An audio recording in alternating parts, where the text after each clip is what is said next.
게르니카가 유명한 이유는 피카소가 그렸기 때문입니다. 피카소는 스페인 독재자에 의해 너무도 허망하게 죽은 그들의 참상을 기억하겠다며 혼신을 다해 그린 작품입니다. 거대한 확폭의 그림은 스페인이 가진 수많은 역사들 중 가장 충격적이고 비극적인 순간을 담고 있습니다. 편향된 이념, 잘못된 이데올로기가 출세의 욕망에 사로잡힌 인간의 이기심과 광기가 만났을 때 일어날 수 있는 최대치의 비극이었습니다. 오늘 저는 이 비극이 일어난 이유와 게르니카가 미친 영향에 대해 알아보겠습니다.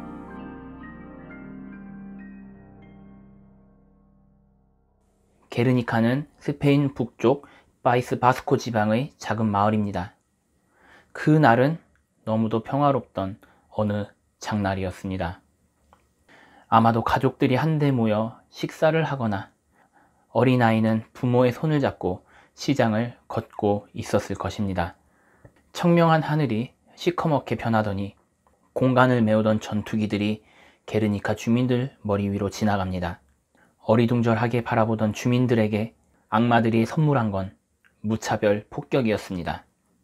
평화롭던 스페인의 작은 마을은 순식간에 불바다가 됩니다. 독일에서 출발한 폭격기들은 폭탄을 투하하고 기관총에 불을 뿜으며 움직이는 것은 모조리 쓰러뜨립니다.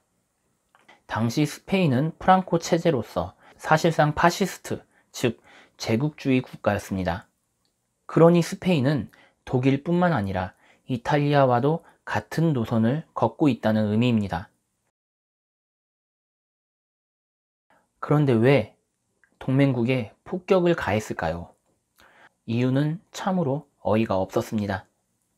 2차 대전을 일으킨 독일은 당시 무기 전력에서 열세였습니다. 때문에 그들의 무기를 실험할 장소가 필요했습니다. 많은 후보지 중 게르니카 폭격을 프랑코가 승인합니다.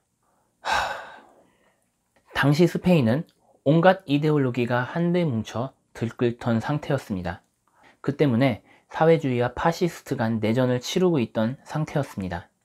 프랑코는 내전의 주동자였고 그에게 반대하는 성향이 높은 스페인 북쪽의 파이스 바스코의 작은 마을을 공격하도록 허락한 것입니다. 스페인에서 움트고 있는 파시즘을 막기 위해 전 세계에서 지원병들이 들어왔습니다. 물론 반란군의 주축은 군인이며 전문적인 전투훈련을 받았기 때문에 단순한 숫자로 전력을 평가할 수는 없지만 국제 여론 등의 여러 요인을 볼 때 반란군은 열세에 놓인 상태였습니다. 하지만 문제는 외부가 아닌 내부에서 시작합니다. 사회주의 진영에서 공산주의가 분화한 것입니다. 그리고 극단적 공산주의자들은 무정부주의까지 번집니다. 연합군은 프랑코의 파시즘뿐만 아니라 내부에서도 전투를 벌이고 있었습니다.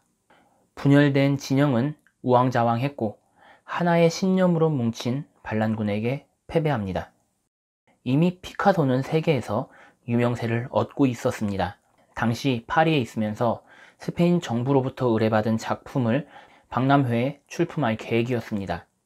하지만 자국에서 벌어진 참상을 듣고 원래 계획을 취소하고 게르니카 폭격을 주제로 그림을 그리기로 합니다. 그림은 크기부터 관객을 압도합니다. 가로 7.8m, 세로 3.5m, 회색과 흑색으로 마치 모든 걸 잃어버린 절망이 그림으로부터 흘러나오는 것만 같습니다. 그림 앞에 서면 새어나오기 시작하는 감정은 분노나 절규가 아닌 마치 고요했던 심연에 파동이 일렁이는 듯한 느낌을 받습니다. 이내 그림 앞에 서 있는 사람들은 터져나오는 안타까움에 눈시울을 붉힙니다. 울부짖는 말, 폭격에 생을 놓친 사람, 도와달라고 절규하는 사람, 죽은 아이를 안고 절규하는 엄마. 무엇보다 이들을 무심하게 바라보는 소의 눈빛이 이 모든 참상을 대변합니다. 이 그림으로 인해 전 세계 사람들은 스페인에서 벌어지고 있는 참상에 대해 알게 됩니다. 이는 내전을 승리로 이끈 프랑코에게 전혀 좋은 현상이 아니었습니다. 스페인에서 게르니카가 전시될 날만 기다리던 피카소는 스페인의 민주정치가 부활하는 날 게르니카를 스페인 땅으로 보내라 라는 유언을 남기고 세상을 떠납니다. 어떻게 보셨나요? 안타깝게도 피카소는 게르니카가 고국 땅에 돌아가는 걸 보지 못한 채 눈을 감습니다. 더 안타까운 건 피카소 사후 2년 뒤 프랑코가 죽었다는 것입니다. 사람들은 게르니카를 피카소가 그렸던 작품 정도로만 알고 있지만 이는 스페인 내전의 참상을 가장 적확하게 나타내고 있는 역사의 증언이라고 생각합니다. 사람들에게 회자되었던 게르니카는 프랑코의 만행을 전 세계에 알렸고 결국 유엔으로부터 내려진 외교 단절 통보의 중요한 촉매제가 되었습니다. 이 그림은 마드리드 소피아 왕비 예술센터에서 보실 수 있습니다. 도움이 되셨다면 좋아요, 구독까지 해주시면 muchas gracias. 모두들 hasta luego.